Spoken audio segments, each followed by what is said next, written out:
শুভ নববর্ষ গাইস, তোমরা সবাই কেমন আছো? আশা করছি সবাই ভালো আছো।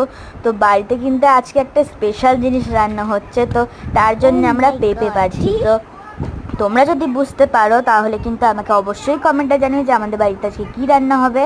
তো স্নান টান করে একেবারে বসে গেছিলাম খেতে। ছিল উচ্ছে ভাজি, ভাত, তারপরে বরবটি আলু ভাজা, তারপরে আমের চাটনি, সজনে ডাঁটা, পেঁপে দিয়ে ছিল হচ্ছে ডাল, আর এই যে পেঁয়াজ আর শসা, এটা বিট নুন। আর এইটা হচ্ছে মেন জিনিস, আমার কিন্তু খাসির মাংস খুবই ভালো লাগে খেতে, পিসগুলোও খুব ভালো ছিল। তো তোমরা কে কে খাসির মাংস খাও আমাকে অবশ্যই কমেন্টে জানিও। আর এর মধ্যে কিন্তু পেঁপে দেওয়া হয়েছিল। তো দেখো, তোমরা লাঞ্চটাকে দেখে নাও। তো কার কার মুখে জল আসছে আমাকে অবশ্যই কমেন্টে জানিও। তো আর লাস্ট কথাটা তোমরা শুনে নাও, দেখো আমার জামাটা তোমরা দেখে নাও। তো আমার জামাটা কেমন হয়েছে তোমরা অবশ্যই আমাকে কমেন্টে জানিও। আর এখানে অনেক বোতাম রয়েছে, পরে ভিডিও পাবো।